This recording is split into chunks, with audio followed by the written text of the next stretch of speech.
Rachel Montgomery knew how to look perfect. This was not just a habit, but her weapon. She got up at 6 in the morning, went for a run, then took a contrast shower, had breakfast with black coffee and fresh berries, and then impeccably styled her hair, creating the image of that very ideal wife that every man dreams of. Each of her mornings was thought out to the smallest detail, not a single extra minute, not a single rash action. Everything was perfectly worked out through years of discipline and self-control. Rachel was 38 years old and worked in the fashion world. She was the creative director of a famous New York clothing brand. She not only knew how to help women get everything in divorce, she was one of the best specialists in her field. Over the years of work, she has earned a reputation as a cold-blooded professional, capable of turning any case around in favor of her client. Her work required maximum concentration and emotional fortitude, but that is what made her strong. Her husband, Jason, was a successful businessman and owner of a chain of elite fitness clubs. He was 42 years old and had the looks that could grace the cover of any glossy magazine. Tall, fit, with a charming smile and the manners of a man accustomed to admiration. His work required a lot of time and effort, but he loved his job and always strived to expand the business. Jason's fitness clubs were popular with the rich and famous, and he himself willingly maintained the image of a successful and influential entrepreneur. He often appeared in magazines, gave interviews about the importance of a healthy lifestyle, and enjoyed taking part in social events. They lived in a luxurious home in one of the best areas of the city, drove expensive cars, attended social events, and their vacation looked like it was directed by a Hollywood producer. Every piece of furniture in their home was carefully selected. Every detail emphasized their status. Spacious rooms, panoramic windows overlooking the river, swimming pool, home theater. Their home was a dream for many. Every morning began with the usual ritual. Rachel looked through her to-do list, drank coffee, and went to work, where her day was planned out minute by minute. She was accustomed to the dynamic pace of life and knew how to cope with any challenges that arose in front of her. The fashion world required not only creativity, but also the ability to network, sense trends, and manage competitors. It was a world of strategy, and Rachel felt at home in it. Jason, on the other hand, started the day with a workout at one of his clubs, then went to business meetings, signed contracts, and worked on developing his business. Their schedules rarely coincided, but they always found time for each other, whether it was dinner at an expensive restaurant or going out to an event together. They looked like a model couple living an impeccable life. Rachel was a woman who was used to being in control, but even she sometimes had moments of doubt. Years of experience have taught her that even the most perfect outside can hide flaws on the inside. But she didn't ask any unnecessary questions, at least not yet. Rachel Montgomery was born and raised in Boston, in a family where external impeccability was an integral part of life. Her parents, William and Elizabeth Harrison, were people of strict rules and high standards. His father, a successful architect, designed luxury mansions, and his mother ran her own art gallery. Order, discipline, and refined taste reigned in their home, and any deviation from the ideal was perceived as something unacceptable. From an early age, Rachel was accustomed to the fact that her achievements mattered. She was raised to always be the best in school, in sports, in manners. Her every step was discussed and analyzed. Praise was rare, but criticism was a daily incentive for improvement. Her parents believed that only high standards can lead a person to success, and therefore they treated their daughter strictly, without unnecessary displays of tenderness. At school, she was an exemplary student, disciplined, ambitious, unwavering. She quickly learned that weakness was a luxury she could not afford. Instead of childish games and idleness, she immersed herself in books, studied art and fashion, and developed a sense of style and individuality. In high school, Rachel became interested in fashion design, took classes at the Boston Art Institute, and dreamed of one day creating something great. She found solace in art and aesthetics because it was the only space where she could express herself. But it was in her youth that she began to understand the value of a perfect picture. Behind the external brilliance of the Harrison family, coldness and emotional detachment were hidden. Their family dinners were more like diplomatic meetings where only achievements and plans for the future were discussed, but never emotions. Parental love was expressed in demands and instructions, but not in warmth. Her mother taught her that a woman should look perfect in any situation, that weakness is not forgiven, and her father instilled in her that the world belongs to those who know how to subjugate it. When it was time to choose a path, Rachel entered New York University to study design and marketing. Moving to New York was a liberating moment for her. For the first time, she felt like she could take control of her life. However, her habit of self-control, perfection, and the desire for success remained unchanged. She did not allow herself to relax, always working to become the best. She quickly proved that she was not just the daughter of influential parents, but a person capable of achieving success herself. Working at night and taking on any project, she managed to establish herself in the fashion industry. The first years in New York were difficult. The competition was fierce, and a young girl with no connections had to make her way to the top on her own. But she learned to use other people's weaknesses to her advantage, to see opportunities where others saw obstacles. Life has taught her that control is power and power is everything. She is used to getting her way, leaving no room for doubts and mistakes, and it was this philosophy that determined her entire future life. Success became her addiction, and impeccability became the only possible way to exist. Rachel was never particularly outgoing, but that all changed when she met Emily Carter, a girl who burst into her life with a bang and genuine laughter. They met at New York University, where they were both studying design and marketing. Emily was the complete opposite of Rachel, vivacious, spontaneous, carefree, and incredibly charismatic. She was not afraid to take risks, live life to the fullest, and enjoy every moment. It was Emily who became the person who showed Rachel the other side of life, the one in which there was no strict control, but where there was fun, freedom, and nights filled with the lights of the big city. Soon they became inseparable. Emily taught Rachel that life is not only about work and self-development, but also about pleasure. She opened the doors for her to the world of nightclubs, exclusive parties, and elite bars, where luxury and decadence reigned. For the first time in her life, Rachel felt what it was like to relax, let go of control, and just live. On Fridays, they went to the most fashionable clubs in New York, where Emily knew literally everyone. She knew how to negotiate with security, find the best DJs, and order cocktails that cost more than some people earned in a week. Rachel kept a low profile at first, watching the crazy world of partying from the sidelines, but she soon became hooked. At some point, she realized that she liked this new rhythm of life. She liked people who did not demand anything from her except a smile and a light laugh. However, despite the fun, Rachel couldn't completely shake off her personality. Even at parties, she remained observant, analyzing people and situations. She quickly realized that nightlife is not only about glamour and joy, but also about intrigue, deals, and manipulation. But instead of scaring her away, it made her stronger. She learned to use this knowledge, choose people who could be useful to her, and avoid those who posed a threat. Emily enjoyed the moment. She always said, "Rachel, life is short. Enjoy it while you can." They became each other's balance. Rachel helped Emily stay in line when she got too carried away, and Emily, in turn, showed Rachel that sometimes you just need to turn off your head and have fun. Their friendship became something more than just friends. They became family to each other. Over time, their adventures became more varied. They attended closed parties, met artists, musicians, and businessmen. Rachel was surprised to find that she was increasingly drawn to this world, not only for entertainment, but also for new opportunities. She learned to have conversations with influential people, notice little things, and understand the motives of others. Evenings filled with laughter and champagne gradually became something more a kind of school of life. Sometimes the night's adventures ended with morning coffee in small cafes, where they shared secrets, laughed, and made plans. Emily talked about her dreams to open her own bar, travel around the world, and find true love. Rachel realized more and more that she was attracted not only to the world of fashion, but also to the world of power. She wanted more, not just to work, but to manage.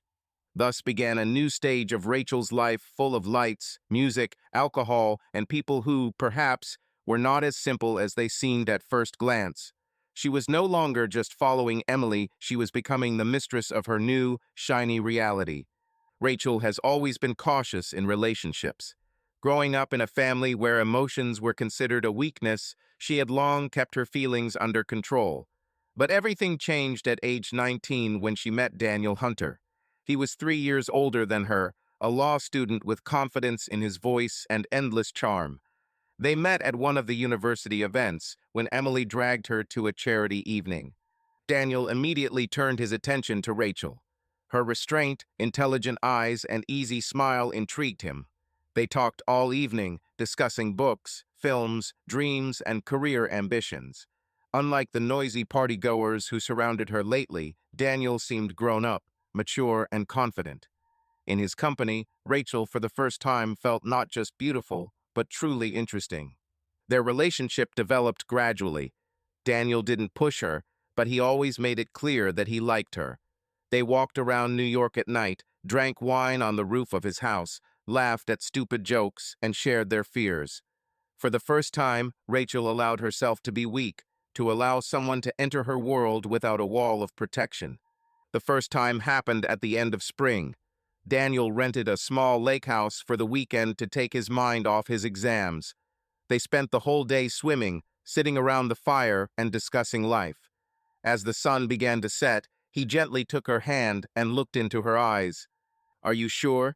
he asked quietly. Rachel nodded. For the first time in her life, she did not analyze the situation, did not make plans, but simply felt. That night, she learned what it was to be desired and loved. Everything was gentle, beautiful, with care and attention to her every movement. Daniel was patient, did not rush her, and she discovered a new world of sensations.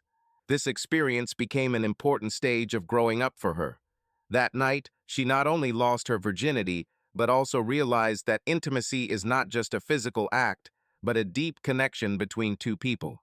Although their relationship did not last long, they broke up a year later due to different life goals. Daniel remained forever in her memory as the person who showed her that love could be warm and sincere without manipulation and pressure. This experience changed a lot about Rachel. She was still strong and independent, but now she knew that somewhere deep inside her there was a place for love. She just wasn't ready for it yet. Happiness turned out to be fleeting. A few months after her first night with Daniel, Rachel discovered she was pregnant. This news hit her unexpectedly, mixing fear, excitement, and a vague feeling of joy. She looked at the test for a long time, not believing her eyes, and then, gathering her thoughts, she went to Daniel to tell him.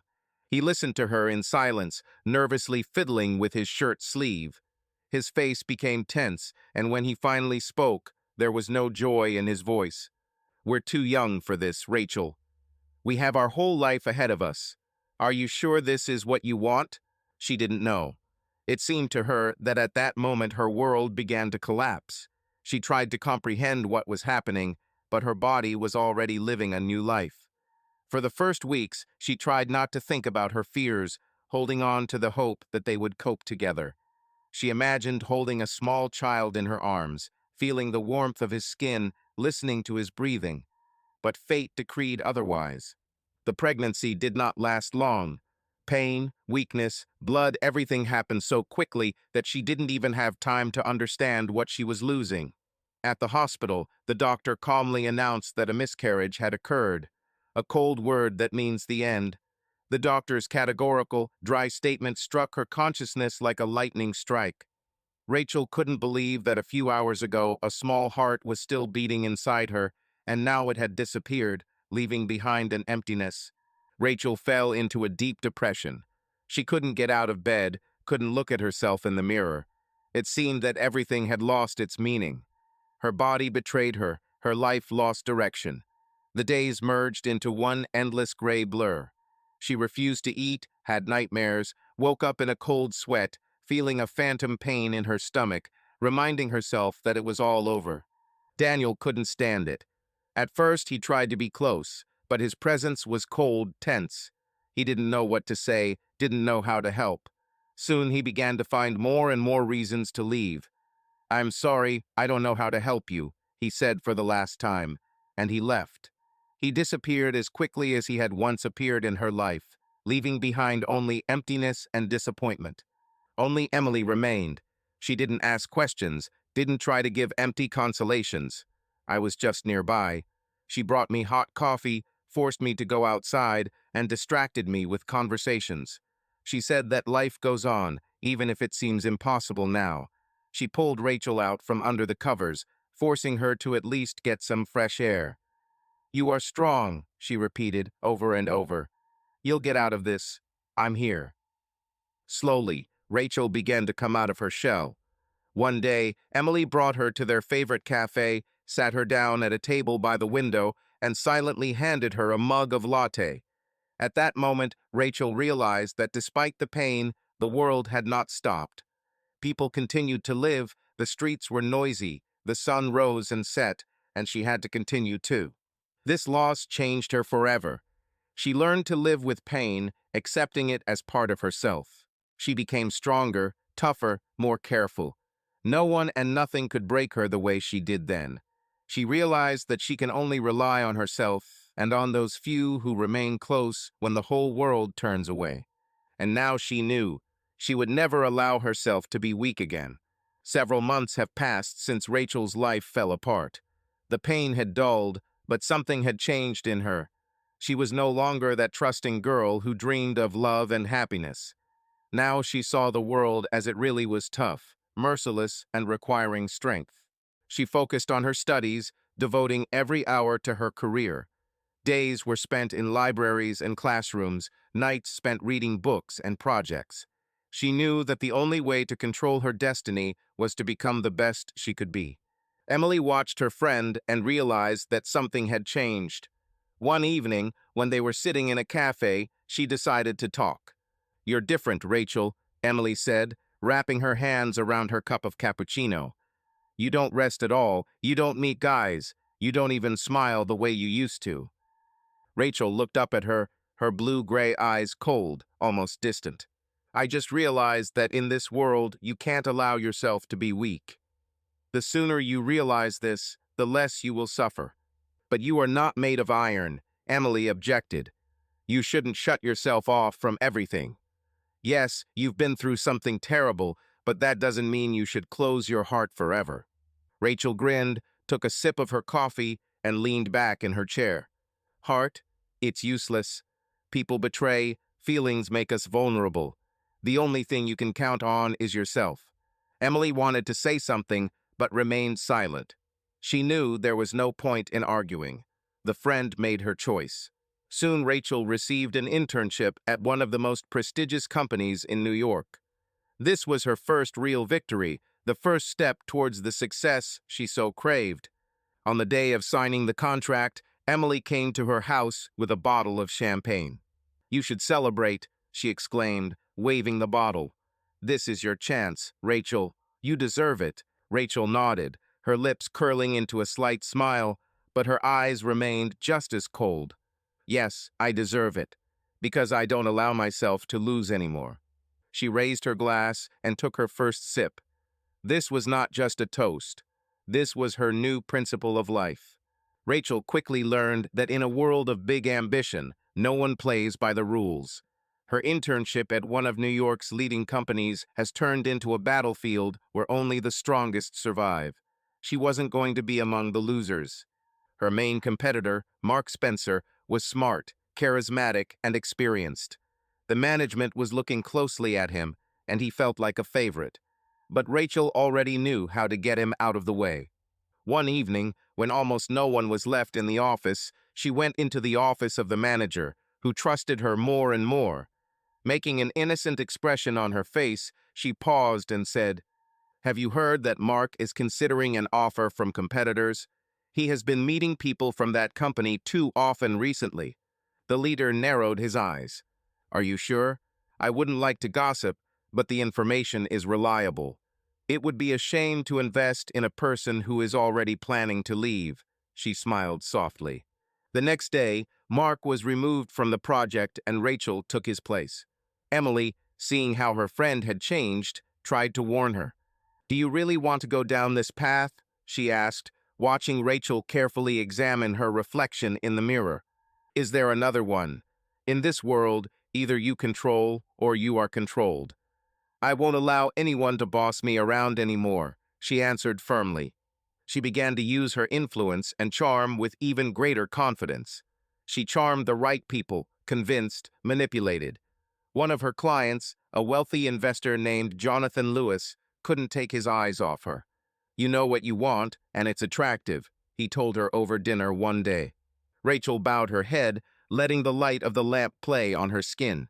"I always get my way, Jonathan," she whispered. This was her first relationship without feelings. Only benefit, just calculation. She was no longer the girl who once believed in love. Now she knew that there was no room for weakness in this game. Rachel has never been a fan of the gym. She preferred jogging in the park or yoga in the silence of her apartment. But that day, Emily insisted. "You can't live forever in a world of business suits and expensive restaurants," she said, handing her a sports uniform. "Come on, a little adrenaline won't hurt you." Rachel rolled her eyes but walked away, and as it turned out, not in vain. The fitness club was spacious, with huge panoramic windows letting in the sunlight. The smell of sweat mixed with the aroma of the bar's signature smoothies. People around were working intently on their bodies, and the music set the rhythm of the movement. Rachel felt a little out of place among these perfectly toned, confident people. She is used to being among intellectuals where they compete with their minds, not with their physical strength. She was standing by the mirror, tying her hair in a ponytail, when someone brushed her shoulder. Her body swayed forward slightly, but she immediately straightened up and turned around sharply. A tall, athletic man stood in front of her. His blonde hair was slightly damp from his workout, and his blue eyes looked at her with a slight grin. There was a sense of confidence and inner strength in his movements. "Sorry, I didn't notice," he said, removing the towel from his neck. "First time here? Is it so obvious?" Rachel raised an eyebrow, crossing her arms over her chest. "You look like you're wondering why you came here in the first place," he chuckled, glancing over her figure. "Because a friend brought me," she admitted, shaking her head. "Apparently, I decided that it was time for me to change my surroundings." "Then you're lucky. This is one of the best clubs in the city." He leaned slightly towards her, as if revealing a secret. "I'm Jason," he extended his hand. She paused for a moment before answering. "Rachel." Their handshake was short but strong. She felt the warmth of his palm, his firm grip, his confidence. In his gaze, there was something more than simple politeness interest mixed with a slight challenge. This type of man was familiar to her, but there was something else about him, something inexplicably attractive. "Let me show you a couple of exercises so you don't feel like a beginner," he suggested. Rachel hesitated, but his smile, full of self-confidence, captivated her. "Why not?" she answered reservedly. They headed to the machines and Jason began showing her simple movements, explaining the technique. She listened to him, catching herself thinking that there was something exciting about this man. He moved easily, with natural grace, but there was a hidden strength in him.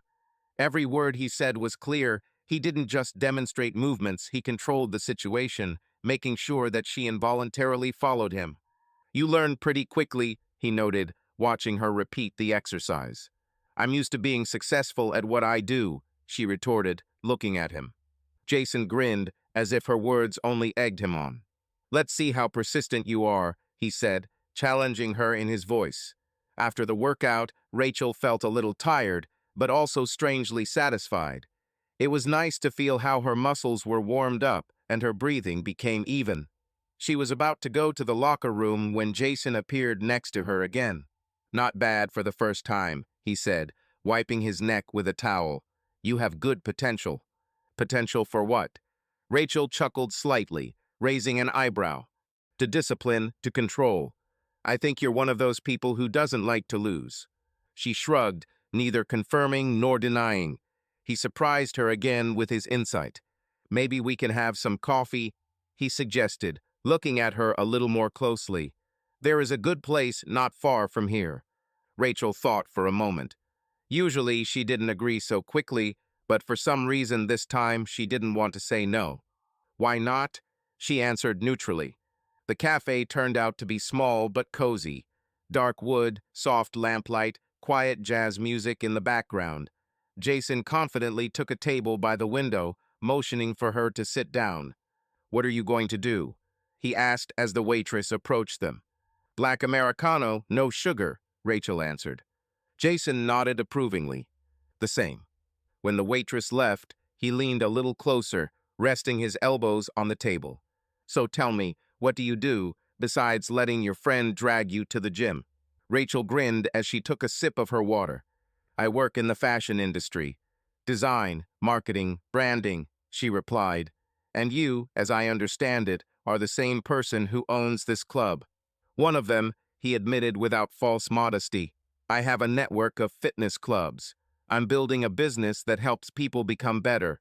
This, is also a kind of art." "Art?" she repeated with a hint of skepticism. "Certainly. Managing people, understanding their motivation, making them come here again and again is not just about exercise machines and dumbbells. This is psychology." Rachel took another sip of her coffee, watching him closely. He spoke confidently, with a slight smile, but behind his words there was a depth that she could not help but notice. "Are you always so confident in yourself?" she asked, narrowing her eyes slightly. "Only when I know what I want," he answered, and a subtle hint was heard in his voice. She did not answer, but at that moment she felt that in front of her was a person who played by his own rules, and for some reason this did not repulse her. The conversation continued. They discussed careers, ambitions, and outlook on life. Jason talked about his path in business, about his first failures, about how he had to get up after falling. Rachel found herself thinking that his story had hooked her. Not because he was trying to impress, that's just the way he was. Purposeful, confident, knowing what he wants. "What about you? Do you see yourself in the fashion world in another 10 years? He asked, looking at her searchingly. She thought for a moment. "Maybe, or maybe I'll do something more. Influence, strategy. I want something more than just a pretty picture." Jason chuckled. "I thought so. You are not one of those who are satisfied with little." They drank coffee, but neither of them was in a hurry to leave. The conversation flowed naturally, as if they had known each other for much longer than a couple of hours. Jason didn't press, didn't rush, but created the feeling that something was already brewing between them. When they finally left the cafe, the evening air was cool. Jason looked at her. "Nice to meet you, Rachel. I hope this isn't the last time." She smiled, looking into his eyes. "We'll see, Jason. Let's see." She left feeling like there was more to the evening than just a cup of coffee. Rachel never thought she'd become a gym regular. After that first training session, she had no intention of returning, but something about this place hooked her. Or someone. She began to come more often, at first just to prove to herself that she could be disciplined, but she soon noticed that her thoughts were increasingly returning to Jason. He was there almost always, focused, confident, completely immersed in working on himself. She couldn't help but notice how he moved, how closely he followed the equipment, how easily he communicated with the club staff. Their meetings happened by chance. Either he passed by while she was warming up, nodding to her with a slight smile, or they bumped into each other at the counter with protein shakes. "Americano without sugar again," he teased once, picking up his drink. "Unlike you, I don't drink liquid chocolate," she retorted, looking at his cocoa and peanut butter shake. He grinned. "So you are one of those who prefers bitter. I am one of those who prefer natural taste." This light picking quickly turned into a familiar ritual. They didn't agree to meet, but they always crossed paths, as if this was how it should be. One day, when she was finishing her warm-up, he approached her with a proposal. "Do you want to try something new? Let's practice together." Rachel didn't answer right away. She was used to working alone, but something in his tone suggested that this was more than just training. "This is a challenge." "Why not?" she said with a slight challenge in her voice. Working out together became their new way of communicating. He showed her new exercises, corrected her technique, and she learned to trust her body and not control every step. Gradually, the gym ceased to be just a place for her to stay in shape. He became something more, a place where she could be herself. And every time she walked inside, her eyes involuntarily looked for Jason. Rachel didn't notice how the gym was no longer just a place to work out. Now he was something more, a space where she felt free, where her day began with short meetings with Jason, his light remarks, exchange of glances. But soon their communication was no longer limited to the gym. One evening, as she was about to leave, Jason stopped her with a slight wave of his hand. "Are you hungry?" he asked, tilting his head with a slight smile. "There's a great place nearby that serves good steak." Rachel hesitated. This was more than a random encounter in the gym. This could already be called a meeting. But to her surprise, she liked the idea. "Is it a good steak?" "Okay, you intrigue me," she grinned, tucking her hair behind her ear. Thus began their meetings outside the gym.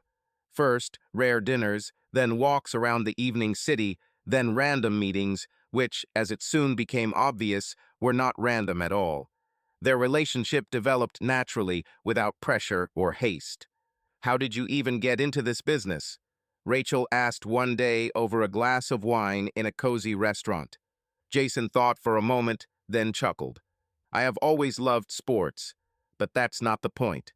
I like to see how people change, how they grow and become stronger. It's not just about muscles, it's about character. I love helping people find their strength." Rachel looked at him carefully. For the first time, she saw in him not just a confident man, but a person who really believed in what he was doing. "Do you really believe this?" she asked. "Isn't it obvious?" He looked her straight in the eyes. She nodded, but something trembled inside her. This man was not just a player accustomed to getting what he wanted. There was something real about him. Every day, Rachel realized more and more that Jason had become something more to her. She no longer just came to the gym to work out. She came there because she knew he would be there. She was used to their conversations, to the way he looked at her, to how easily and naturally he included himself in her life. And that's exactly how it all started. Their first night happened spontaneously, but at the same time it seemed inevitable. It was one of those evenings when tension hung in the air between them. They returned to his place after a late dinner, and as soon as the door closed behind them, Jason grabbed her by the waist, pinning her against the wall. "You're driving me crazy." His voice was hoarse, his hot breath burning her neck. Rachel didn't answer. She simply scratched her nails down his back, making him groan. His hands quickly slid under her dress, tearing it off her shoulders. She felt the hardness of his body, the strength with which he controlled the situation, and she liked it. He didn't just own her, he knew how to please her. When he entered her, she arched, leaning towards him. His size turned out to be exactly how she imagined it, impressive, making her moan with every movement. He took her hard, but with such precision that his every movement caused waves of pleasure in her. "You're mine," he whispered, pressing his lips to her neck. She answered him with a kiss that had everything: passion, thirst, complete dissolution in the moment. Their night was long, intense, and merciless, and when they finally lay down next to each other, breathing heavily, Rachel knew that after that everything changed. Rachel was not a woman who dreamed of marriage. White dresses, vows of eternal love, dancing to romantic music, all this seemed too artificial, too theatrical to her. She always valued freedom, independence, and control over her life. She was used to achieving everything herself, without relying on anyone, especially men. But Jason was not a man who followed general rules. They had dinner in a small restaurant with dim lights. The city was noisy outside the window, cars rushed past, and inside there was a cozy atmosphere filled with the aromas of expensive wine and spices. The conversation was about business, about new opportunities, about how both were used to getting their way. Their relationship has always been about struggle, about dominance, attraction, passion. They did not yield to each other, but sparkled, spurred on, and aroused even greater interest. Jason looked at her as if he was solving a new difficult problem. "You know that I won't let you go, right?" he suddenly said, carelessly spinning the glass in his hands. Rachel raised an eyebrow, smirking. Is this a threat or a promise? He grinned, leaning back in his chair, but there was a hint of obsession in his gaze. That's a fact. She took a sip of wine, holding his gaze. Jason has never been a man to hesitate. He acted confidently, always moving forward without looking back. He was just like her, used to taking what he wanted. Will you marry me? He asked suddenly, as if this was just another business contract, and not a question that could change their lives. Rachel didn't answer right away. She did not expect this, not here, not now, not in this tone. She expected him to say this someday, but she didn't think it would happen like this, without a prepared scene, without romantic speeches. It was too simple. But somehow that's what made the moment perfect. You're not the one who gets down on one knee, she grinned, placing her elbow on the table. Jason leaned closer, his voice lower, almost a whisper. I'm not asking. I want to. And you too. She shuddered, but not from fear, from the realization that he was right. She had known for a long time that this man had become a part of her life, even if she was not ready to admit it to herself. I won't become anyone's housewife, Jason, she finally said, crossing her arms over her chest. He smiled, his gaze flashed with some kind of predatory fire. And it's not necessary. I want you to be who you are, strong, untamed, mine. She raised her glass, touching the glass with her fingertips. Then maybe we can do it. He greeted her toast, their glasses clinking quietly. At that moment, they both knew this was a deal, not just an offer. A deal they both weren't going to lose. At that moment, Rachel thought for the first time, is it possible that in this game, where no one gives in, there could still be a place for love?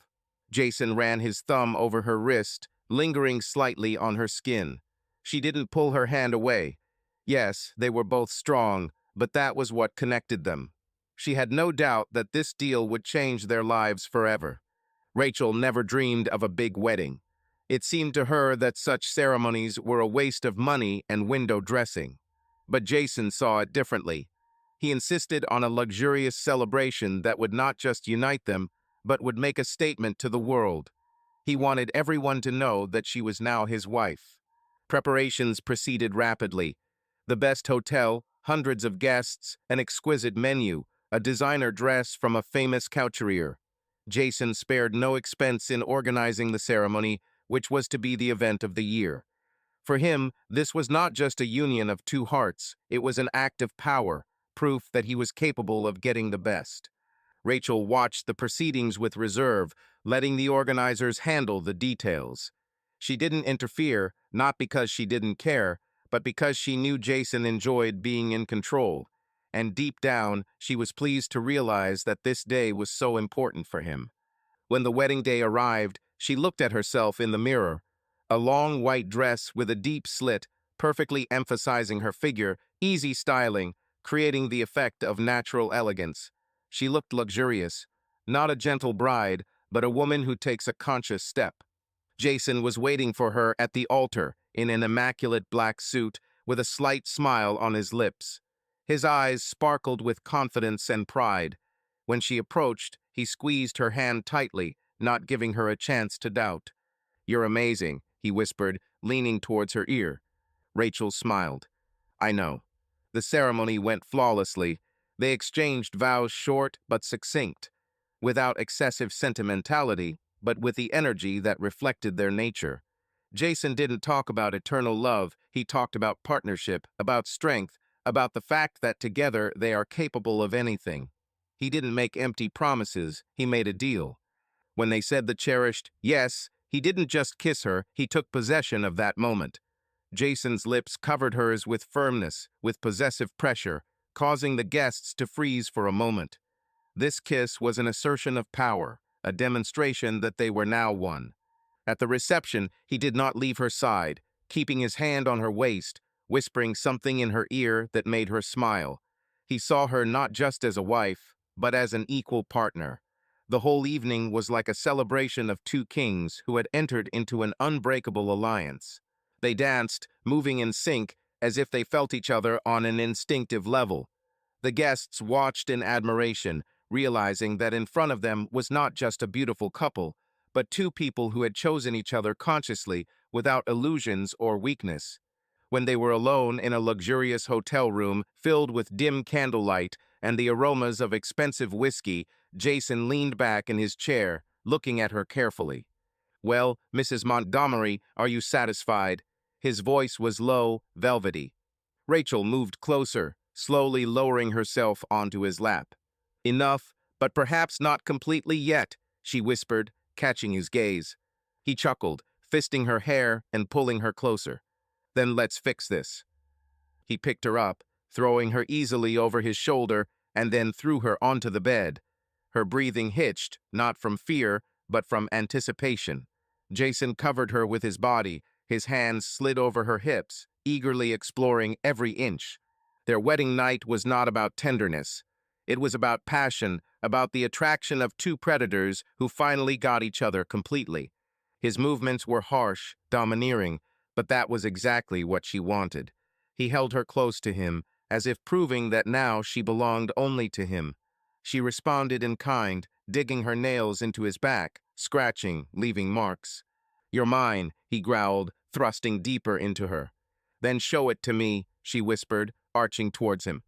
And he showed. They didn't sleep all night. Every time she tried to catch her breath, he conquered her body again.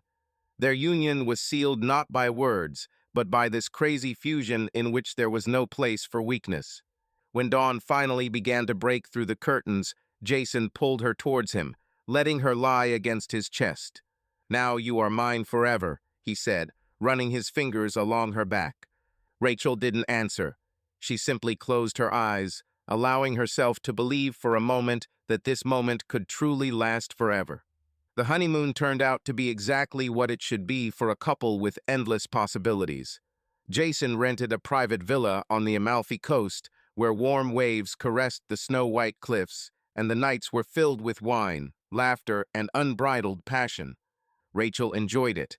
Their marriage began like a fairy tale: expensive gifts, romantic dinners under candlelight, trips on a yacht. They indulged in each other at night, their bodies merged in ecstasy, and during the day they enjoyed each other's company, as if no one and nothing existed around them. "Are you satisfied?" she asked him one day, lying in bed, when the sun was already beginning to color the sky in soft pink tones.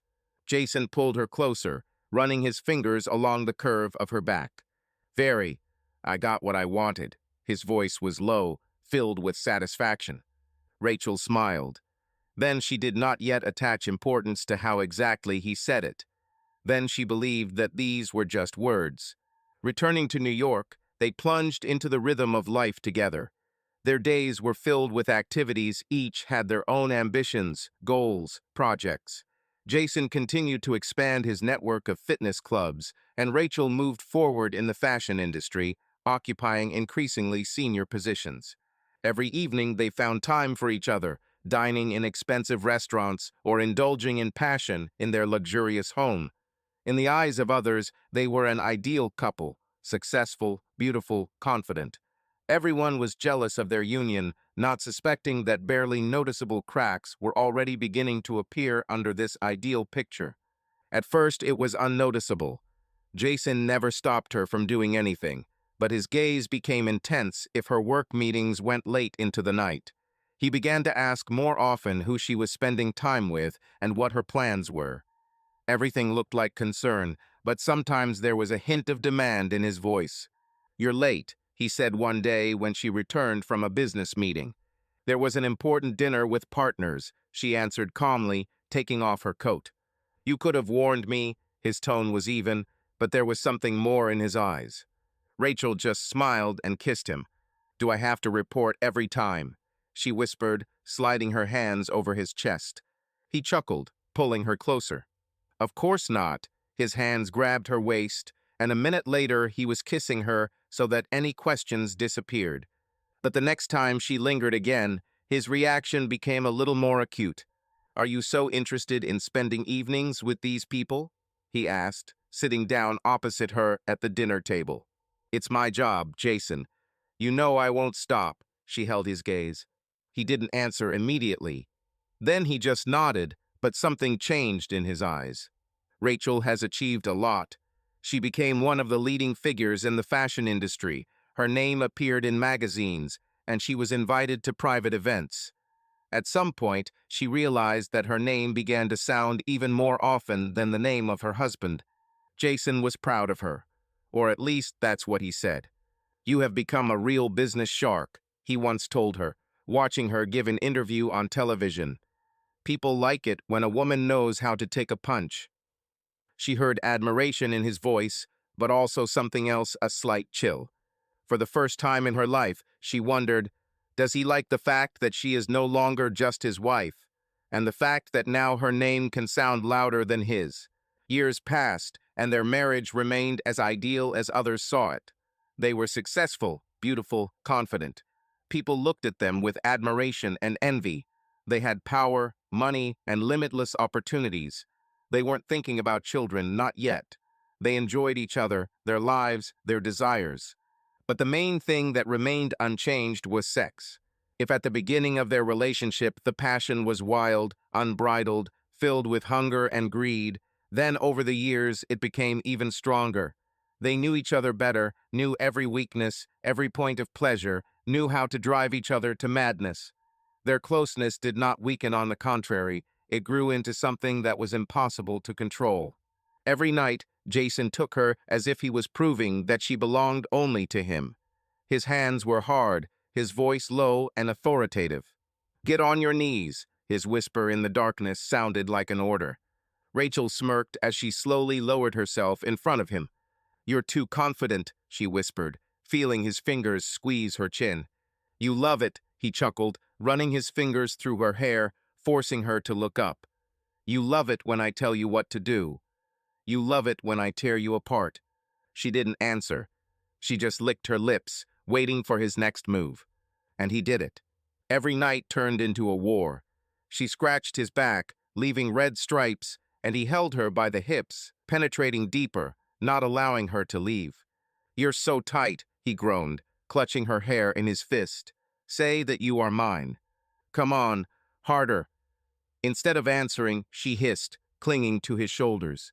He laughed, turned her over on her stomach, pressing her face to the pillow, and entered her with such force that she moaned louder than she had intended. "Do you want the neighbors to hear me having sex with you?" His breath burned her ear. Rachel smiled, looking up. Let them envy. After each night, they fell asleep exhausted, their bodies intertwined, and in the morning he looked at her with the same hunger as on the first day of their meeting. Years passed, but Jason still looked at her as if she had won a prize, as if she were a woman who belonged only to him. And she still allowed him to think that way. For now. An ideal marriage does not collapse overnight. It all starts with little things, with subtle, almost imperceptible changes. Rachel was still in love with Jason. Their passion never waned, but something in their dynamic began to change. He became more demanding. If before he just craved her every night, now it turned into obligation. He wanted more often, harder. Appeared in his eyes something new, a gluttony she couldn't quite satisfy. "Are you tired again?" His voice was even, but there was a hint of irritation in it when she turned away from him in bed one day. Rachel sighed heavily, closing her eyes. "Jason, I've had a rough day. I just want to sleep." He was silent for a few seconds, and then ran his fingers along her thigh, squeezing the skin a little more tightly than usual. "I think we could try something new," he whispered, moving his lips to her ear. "You trust me, right?" She knew what he meant. In recent months, he has been hinting at experiments harder, dirtier, bolder. He wanted her obeyed and wanted to test its boundaries. "Isn't this enough for you?" she asked, opening her eyes and looking straight at him. Jason smiled, but there was something predatory in that smile. "I always want more." She knew it was true. He couldn't stand the restrictions neither in business, nor in life, nor in sex. He's used to it taking whatever he wanted, and she always went along with it because their dynamic turned her on. But now she felt pressure. One night he brought silk belts into the bedroom. They didn't discuss this beforehand. He just took them out and looked at her like, "Trial." Let's try it, he said, sliding the belt over her wrist. Rachel hesitated. It wasn't fear, no. She trusted Jason, knew he would never hurt her unless she wanted him to. But there's something inside of her that didn't respond to his new desire in the same way as before. Not today, she said softly, moving his hand away. He froze. There was a flash in his eyes of disappointment. You don't trust me. She sighed, sitting up on the bed. That's not the point. I don't want this to become a chore. I want it as much as you do. Jason looked at her searchingly.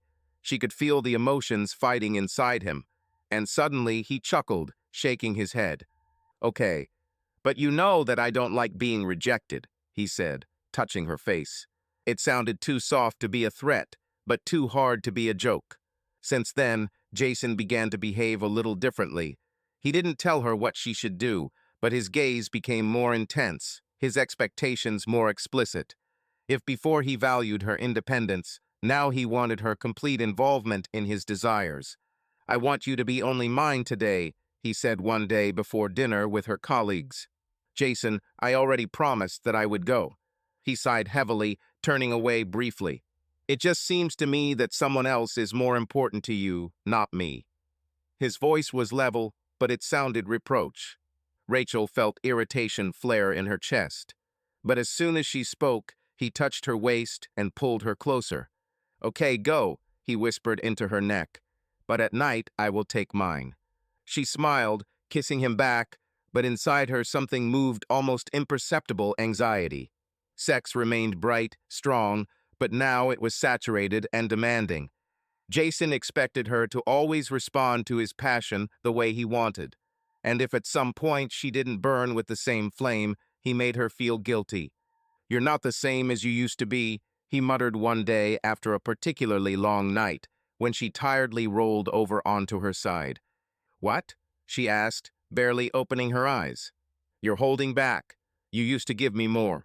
Rachel felt her stomach drop. Has she really changed? Or I just started seeing something I didn't notice before?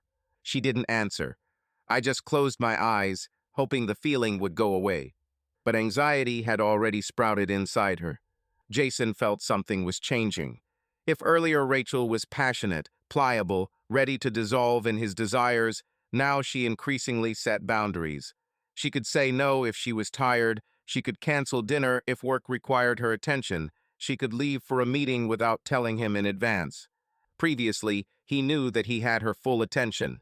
Now no. You're getting colder, he said one day as they lay in bed after a long day.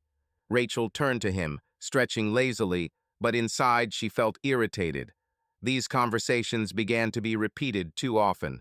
I'm not colder, I'm just tired. You always have the strength to work, but not me. There was no anger in his voice, only studying interest, but she knew that this was a trick question. She took a deep breath, trying not to roll her eyes. Jason, you always knew who I was. I will never be that woman who gives up everything for a man. I'm not asking for that, he answered too quickly. She smiled, but there was a slight mockery in her gaze. They both knew that that's exactly what he wanted. Gradually, he began to demand more. At first, it was the little things. Can you cancel this meeting? Why do you have to go there without me? But then it became something more. I want you to spend more time with me, he said over dinner one day, crossing his arms over his chest. I already spend all my free time with you. Rachel raised an eyebrow. Or do you want me to quit my career? Jason took her hand, slowly stroking her fingers. You know that I will never demand this. But is work more important than us? She felt something tighten in her chest. This conversation was not about care, but about control. But he was too smart to say it directly. Work is part of me, just like business is a part of you. You won't give up your clubs for me, will you? He smiled, but his eyes appeared something cold. Of course not. She thought the conversation would end there, but soon pressure increased. Now he wanted to know who she was dating. He asked where she would have dinner. I didn't mind, but at the same time I remembered her every answer. This started to irritate her. She wasn't obligated to report, but every time she didn't tell him something in advance, He reminded him of it as if she was making a mistake. Previously, their intimacy was natural, based on mutual desire. Now Jason began to use her as a tool of power. He no longer asked if she wanted to. He's just expected. "You're mine today," he whispered, pulling off her clothes. Rachel felt something had changed. In his touch, there was not only desire, but also assertion of power. It was as if he was trying to regain control that he was beginning to lose. Sometimes she responded with passion. Sometimes I obeyed simply because I didn't want conflicts. Sometimes she even liked that he wanted her so much. But more and more often, she felt that it became his need, not their mutual desire. But one day, she pulled away. "Jason, not today." He froze. His hand was still on her thigh, his breath hot and demanding. "Why?" "I just don't want to." She expected him to try to persuade her, but he just looked into her eyes and slowly removed his hand. "I see," he said, turned to his side and lay on his back. Rachel felt an icy chill spread through her chest. It wasn't just a refusal to have sex. It was a sign that he took her no as an insult. She lay in the dark, listening to his even breathing, but could not sleep. She felt uncomfortable. It's a shame.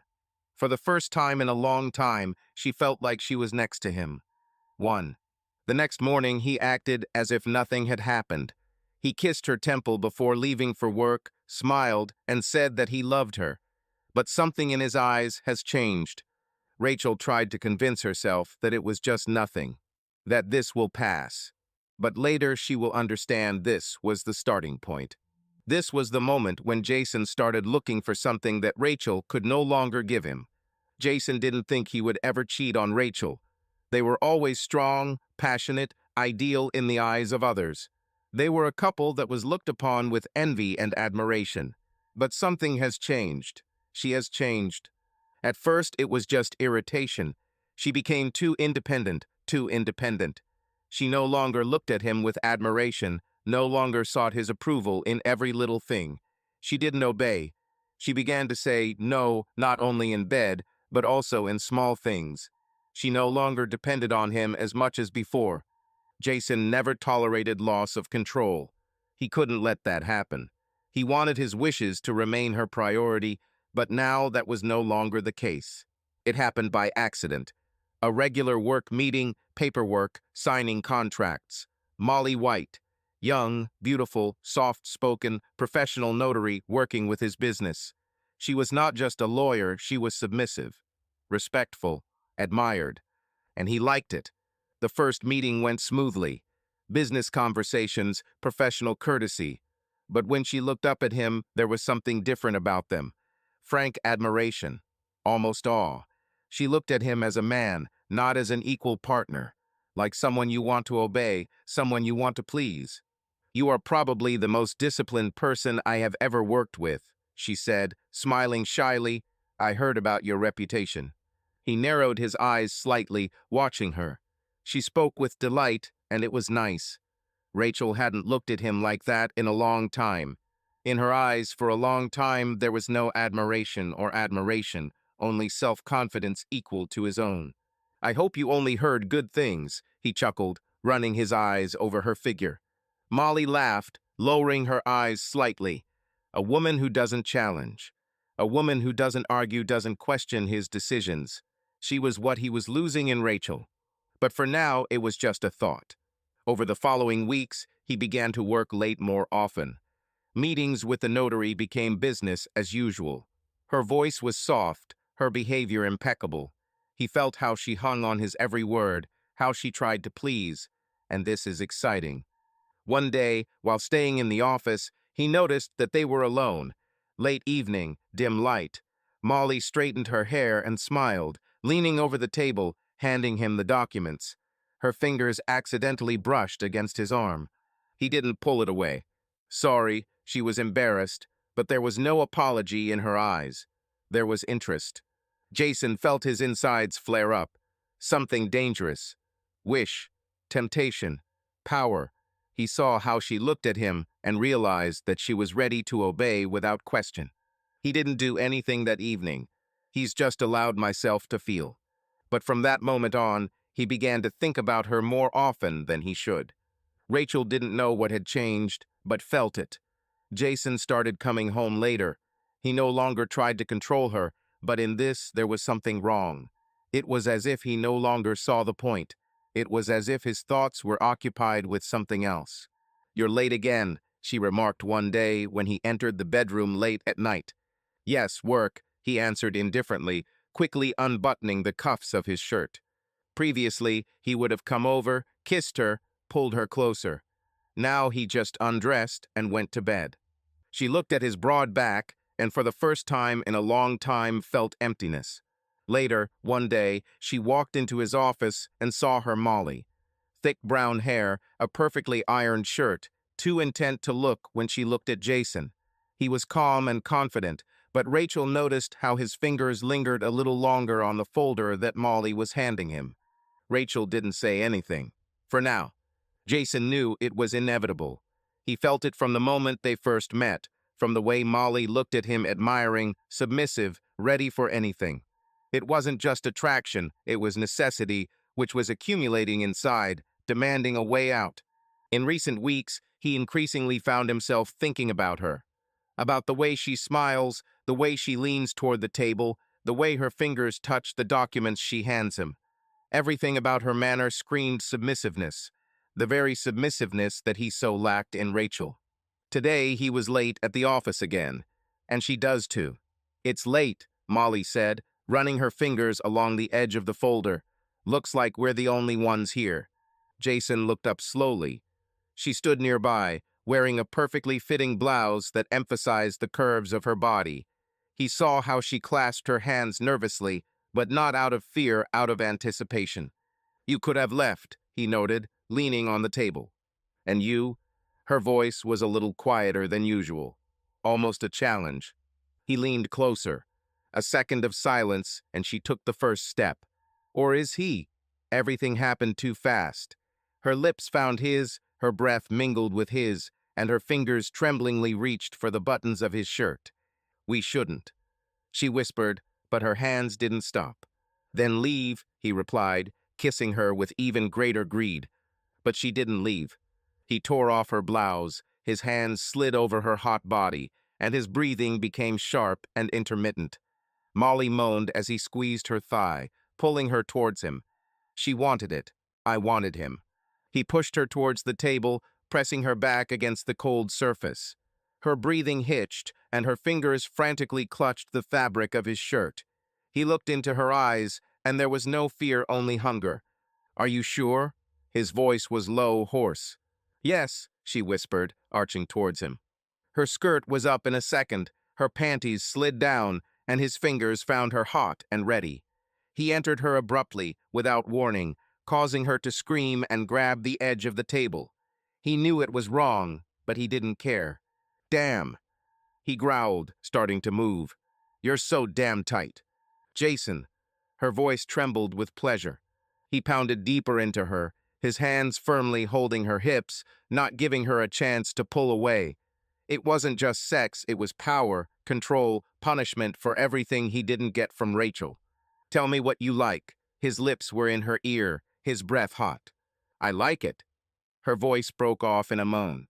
Louder, he squeezed her hair, forcing her to raise her head. "I like it," she screamed, arching harder. He chuckled as he felt her body tighten around him. The sex was rough, hard, almost wild. He fucked her right there on her desk, not caring about the consequences, not thinking about anything other than how her body was taking him. "You belong to me," he breathed, covering her lips with a greedy kiss. When it was all over, Molly was left lying on the table, breathing heavily, her chest heaving in a frantic rhythm. Jason buttoned his shirt, watching her with satisfaction. "It had to happen," she finally said, slowly getting up. He grinned, adjusting his belt. "Yes, it should have been. They didn't talk about the consequences.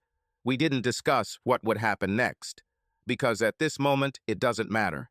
He left the office without even looking back. But for the first time in a long time, he felt absolute satisfaction. Jason didn't feel guilty. On the contrary, he felt euphoria. He knew he had crossed the line, but that didn't scare him. This is exciting. He was in the game again managed, again felt like that man who could not be controlled. Molly was never far from his mind. Memories of her body, the way she moaned his name, the way her nails scratched his back, made him clench his fists with anticipation.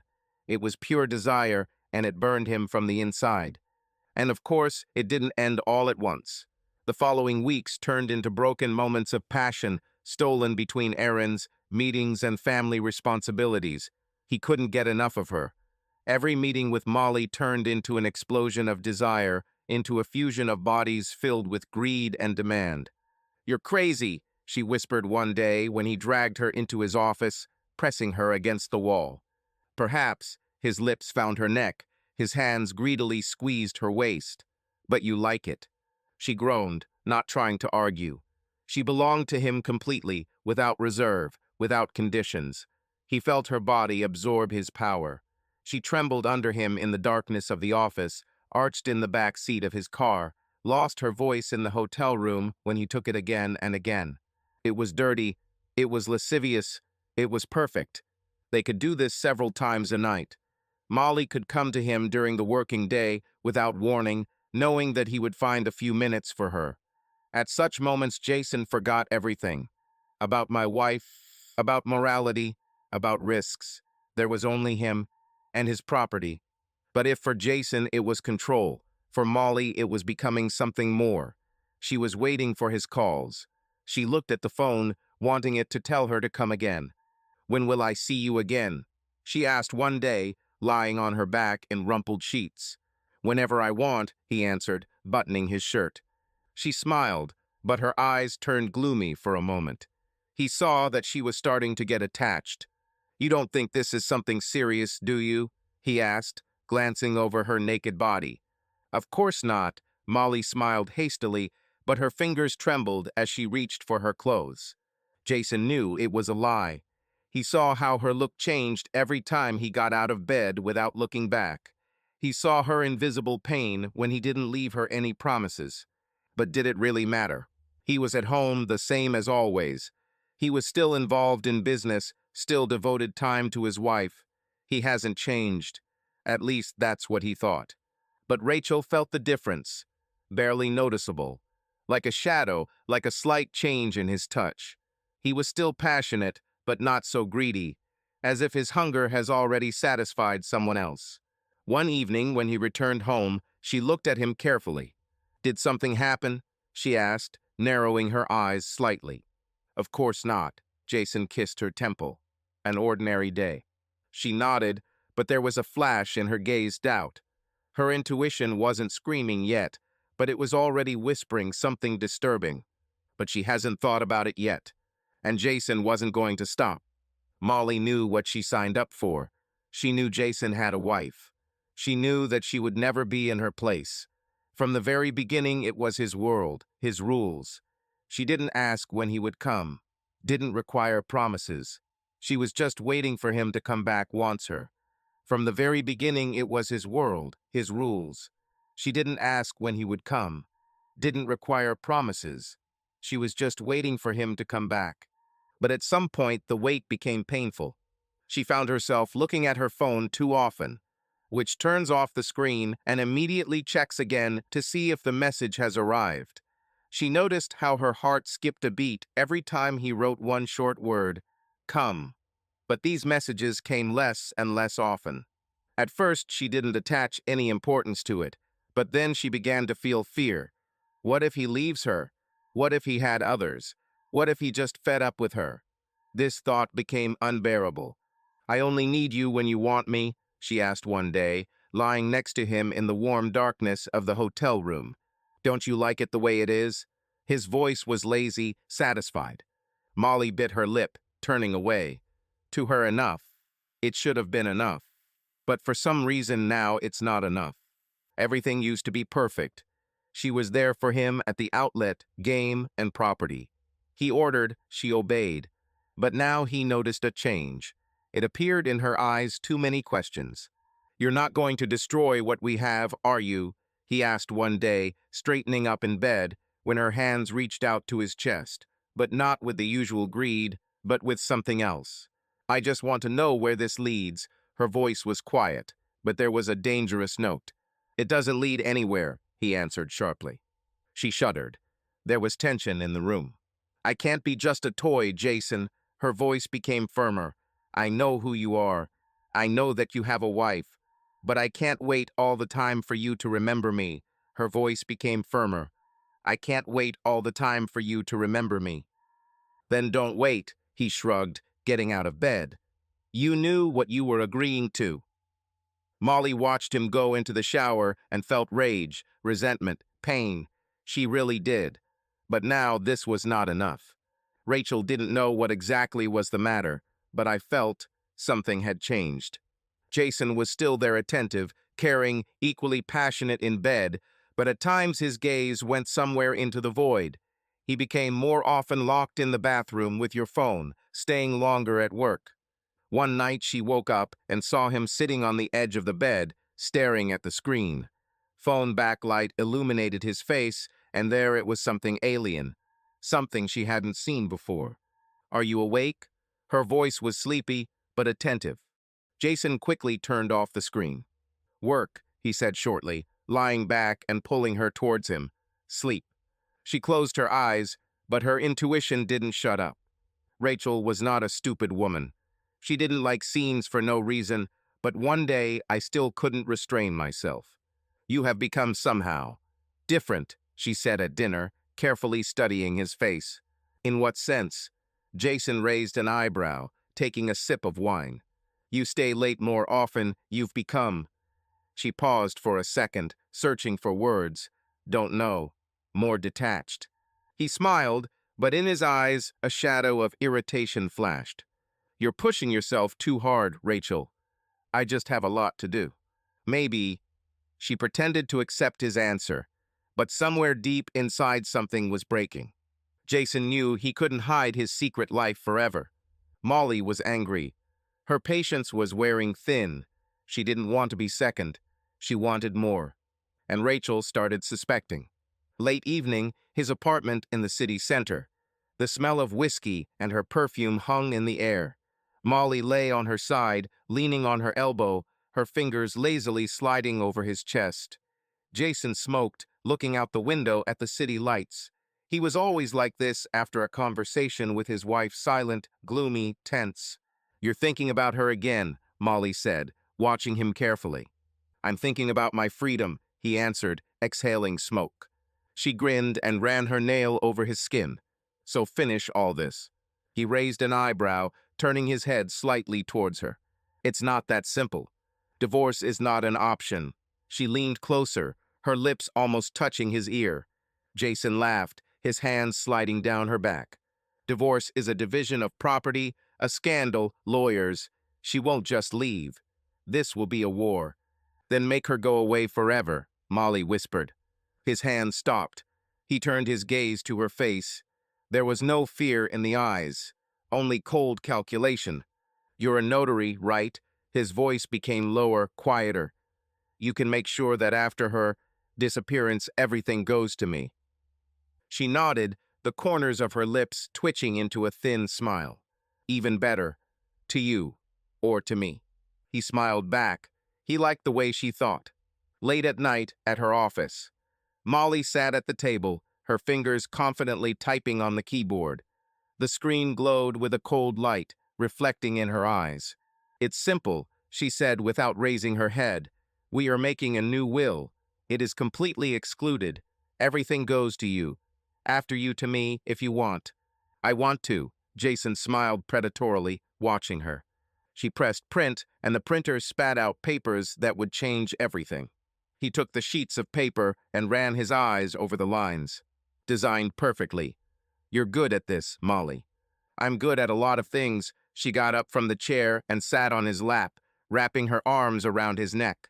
He took the pen and signed it without hesitation. In the morning, Rachel stood at the mirror, straightening her hair and smiling at her reflection. Tomorrow is Valentine's Day, their holiday. Dinner in an expensive restaurant, champagne, gifts she was looking forward to this evening. Jason promised to make it special. She was choosing a dress, wondering what outfit would drive him crazy. Red, black. He loved it when she looked luxurious. He always said, "You are my queen." She smiled. Everything was perfect, until her gaze accidentally fell on Jason's phone. The message that changed everything. Jason was in the shower and his phone was on the bedside table, the screen glowing.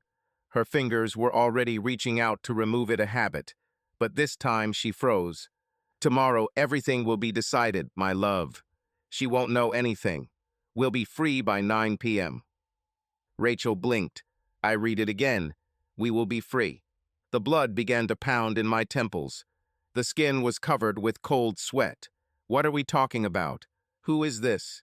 She heard the sound of the water stop, and, without thinking, she returned the phone to its place. His heart was beating so loudly that he thought Jason could hear it. "Coffee?" he asked as he walked out of the bathroom with a towel around his waist. "Yes." Her voice trembled, but she quickly pulled herself together. "Certainly." She smiled. Exactly the same as always. He must not know that she saw this message. Investigation. When Jason left for the office, Rachel couldn't stay put any longer. Who is this woman? What was he up to? She started on his laptop. The password was the same. Mail, financial statements, documents. She was looking for anything. And I found it. New document. Will. Her hands shook as she opened the file. The eyes ran over the lines.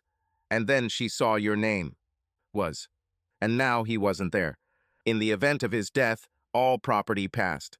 Molly White. Rachel covered her mouth to keep herself from screaming. Notary. His mistress. She slammed her laptop shut and stood up. The room swam before my eyes. My head was spinning, my heart was thundering like a hammer. But this was not the end. There was an envelope on the table. Inside is a printout of the ticket. Rome, February 15th. 2 passengers. Jason Carlisle and Molly White. She reread these lines over and over again. Not alone. 2. Rachel felt her fingers grip the paper, crumpling it. My chest felt tight and my throat tightened. First there was fear, icy, bone-chilling. And then, awareness. She is being removed. He's going to get rid of her. He's going to throw away all the years they've been together. She slowly sat down on the edge of the bed, clasping her fingers together. It was spreading in my chest cold horror. This is not just cheating. This is a sentence. Images flashed before my eyes. His hands, his lips, their wedding, promises, laughter at dinner, touches at night, and all this lies. But the tears did not come. Instead, it was something else. Warm, dark, slowly growing inside. She stood up and went to the mirror. She looked at her reflection. There was no more pain in the eyes, only a solution. She's bigger than a deceived wife. She was a woman who knows, a woman who won't lose. She took a deep breath, straightened her back, and grinned. And he doesn't even realize it. Late evening. The hotel room was twilight. The air was saturated with the aroma of expensive whiskey and her perfume. Molly was sitting on the bed, covered with a silk robe, her slender legs casually crossed, and a glass with the remains of wine in her hands. She watched Jason, who stood at the window, looking out at the night city, his profile tense, but his lips curled into a smug smile. A cold fire burned in his eyes, anticipation of tomorrow. "Tomorrow it will all be over," Molly whispered, stretching her arms above her head and stretching like a cat. "You will finally be free." Jason took a sip of his whiskey, savoring the taste, and nodded. "Yes. Rachel won't suspect anything. Everything will go smoothly. She thinks we will celebrate." Molly slid out of bed, her bare feet touching the cold floor softly. She approached him, hugging him from behind, her warm palms sliding over his chest. "Are you sure she won't guess?" Her voice was low, but there was anxiety in it. Jason chuckled and turned to face her, his fingers running along her chin, lifting her face so that their eyes met. "She trusts me. This is her weakness. She won't even think to check. She will just drink wine and enjoy the evening. And then it will all be over." Molly smiled, but doubt flashed in her eyes. She ran her fingers over his chest, as if testing his resolve. "Are we really going to leave?" she asked, looking into his eyes. "As soon as it's all over," he answered confidently. "We have the ticket. At 15 o'clock departure to Rome. New city, new life. Just the two of us." She ran her hands over his shoulders, pressing herself into him. "New city, new life," she whispered, slightly biting her lip. "Are you sure this is exactly what you want?" He grabbed her sharply by the waist, pressing her to him. "I want to get rid of her. She is no longer who she was before." His voice became firm and confident. "She was once perfect, passionate, submissive, adoring me unconditionally. And now she has become boring and predictable. She doesn't look at me with admiration, doesn't need me like she used to. I'm tired. I need something new. Freedom. You." Molly laughed, but there was something nervous in her laughter. She ran her fingers over his cheek, studying his face as if trying to capture this moment forever. "Have you always been this cold when making decisions?" she whispered. "Only when necessary." His voice was low, almost caressing. "Tomorrow everything will change." Molly wanted to answer, but Jason covered her lips with a greedy kiss, making her forget about everything. She gave in to him, her hands sliding along his back, pulling him closer. This man was her future. They had thought through so much, done so much for this moment. Tomorrow will be the beginning of their new life. But something inside her still smoldered, something like fear. Rachel opened her eyes on the morning of February 14th and smiled for the first time in a long time. Today was the day her husband was looking forward to. The day he thought he would leave her behind and start a new life with someone else. Only he didn't know that today would be the last day he would spend as a winner. She got out of bed slowly, enjoying the feeling of control. Everything should be perfect. There should not be a single hint, not a single unnecessary movement that would give him reason to suspect that something is wrong. She spent the morning at the salon getting her hair and makeup done. Then I looked into the boutique and chose a dress dark red, tight-fitting, low-cut. She knew that Jason loved her to look like this, luxurious, seductive, the perfect wife. Then the restaurant. They will order food, but there will be dinner tonight. She took care of every detail, his favorite steak, wine, candles. She stopped at the mirror and looked at her reflection. There was no fear in the eyes, only cold determination. Later, when Jason returns, he will see the woman who idolizes him. A woman who, in his opinion, knows nothing. He will relax, and then she will put an envelope in front of him. Rachel went into the office, where she prepared the documents in advance. The fake turned out perfect. Even if Jason tried to change something, he still would have no chance of challenging this will. She knew the mistakes he made when he cheated on him with Molly.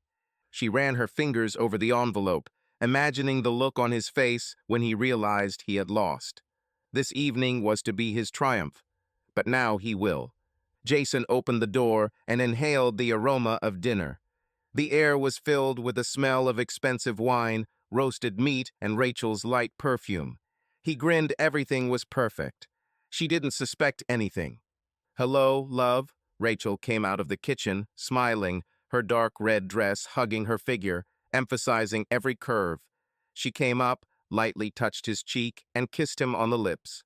Jason kissed back, allowing himself a moment to savor the moment. It's the last night, and she doesn't even know it. "Is dinner ready?" he asked, looking around.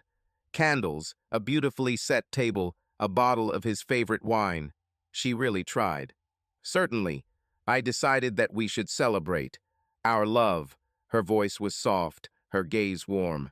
He nodded, taking off his jacket and loosening his tie. She was still trying to save this marriage. "It's a pity. I'll take a quick shower and we'll get started," he said, heading to the bathroom. Rachel looked after him, and then, making sure the door was closed, walked over to the table. She opened a bottle of wine, poured 2 glasses, and then, slowly, took out a clear powder from a small box cyanide. Colorless, tasteless, odorless, the perfect weapon. She carefully poured it into Jason's glass and took the glass in her hand, swirling it carefully, watching as the granules quickly dissolved into the thick red liquid. The poison will not take effect immediately. Slowly enough that he wouldn't suspect anything. Fast enough that he wouldn't have time to fix anything. She put the glass down, took a deep breath, and smiled. It's time to start dinner. Jason sat down at the table, stretching with a satisfied smile. The air was filled with the aroma of grilled steak, the faint smell of candles, and his favorite wine. The atmosphere was perfect. She didn't know anything. Rachel sank down opposite her, gracefully crossing her legs. Her dress was eye-catching, her skin glowed, her lips were painted a deep scarlet. She looked like I was really happy. You did your best, Jason noted, looking at the table setting, just the way I like it. Of course, my love, she smiled and lightly touched his hand. Today is a special evening. Jason nodded, took a sip of wine, and relaxed in his chair. I'm so glad that everything is fine with us, he spoke sincerely, enjoying the moment. You are the most amazing woman, Rachel. You know that I always want only the best for you. Her voice was soft, calm, almost affectionate. She reached out to her glass, picked it up, and tilted her head slightly. For us? Jason chuckled, picked up his glass, and clinked it with hers. For us. They took a sip each, and Rachel watched as his lips touched the glass, as he casually sipped the wine, not even thinking that this might be the last glass of his life. Have you thought about the future? She asked, twisting a piece of salad onto her fork. About what will happen next? Jason leaned back lazily, looking at her with a half-smile. Certainly. I imagine what the new stage of our life will be like. He will be wonderful. Rachel nodded, her gaze unwavering.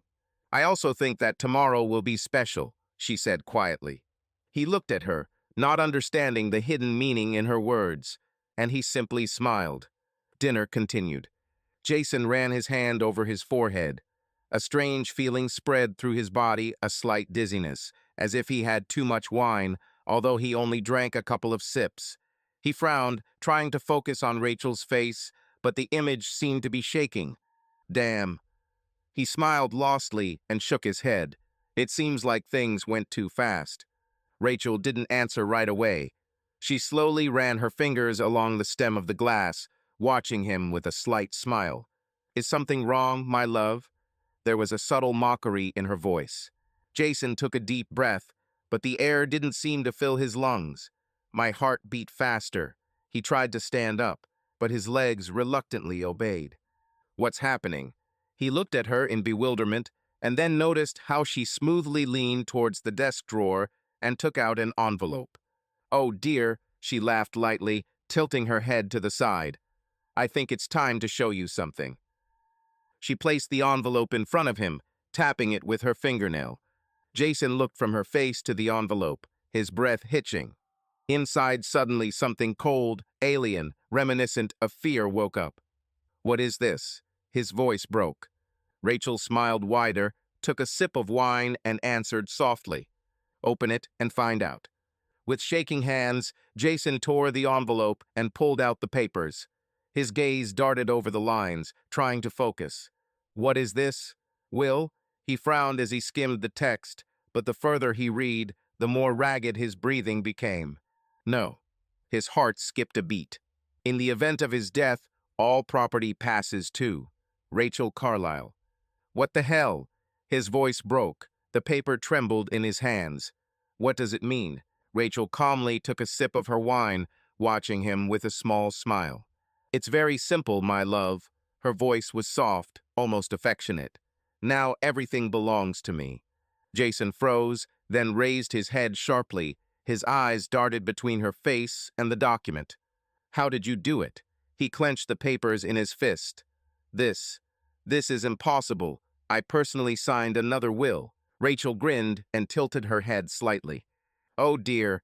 You know, in the world of finance, everything is so flexible, especially when you know where to make a small mistake and where to correct it. Is this fake? His voice trembled with anger, but his lips were already beginning to lose sensitivity, and a heaviness was growing in his chest. You couldn't. She shrugged, her smile widening. Oh, believe me, I could. And she did. Jason clenched the papers in his fist furiously, then tore them into pieces and threw them on the table. His eyes darted between the scraps and Rachel, and his heart was beating so loudly that it seemed to echo in his ears. You, you damn bitch, he growled, leaning his hands on the table. Do you think you can just cross me out? Do you think I'll leave it like this? Rachel took a sip of wine, idly watching his hysterics. Her eyes were shining with calm confidence. Oh dear, she said, leaning back in her chair. I think you just don't understand. You have no choice. Jason tried to get up, but everything shrank inside. My legs didn't obey me. A dull pain pierced my chest. He clutched his heart, breathing heavily. What? You.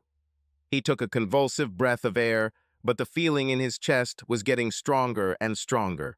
Pressure was building. Oh, Jason. Rachel stood up from the table, walked closer, and leaned towards him, her voice becoming almost affectionate. You understand that even if you die now, no one will ever prove that this is murder. She ran her finger along the rim of his glass. Stress, overload, business. Everything will be attributed to heart problems. You always loved good whiskey, expensive cigars. Who would be surprised that your heart simply couldn't stand it? You bitch. He croaked, grabbing the table. The world around me started to swim. Rachel leaned lower, her lips almost touching his ear. No, dear, I am your most successful miscalculation. Jason felt his legs completely give out and collapse to the floor. Rachel slowly walked towards him and leaned in, watching as his eyes glazed over and his breathing became ragged. She straightened up, picked up her glass, took a final sip of wine and grinned.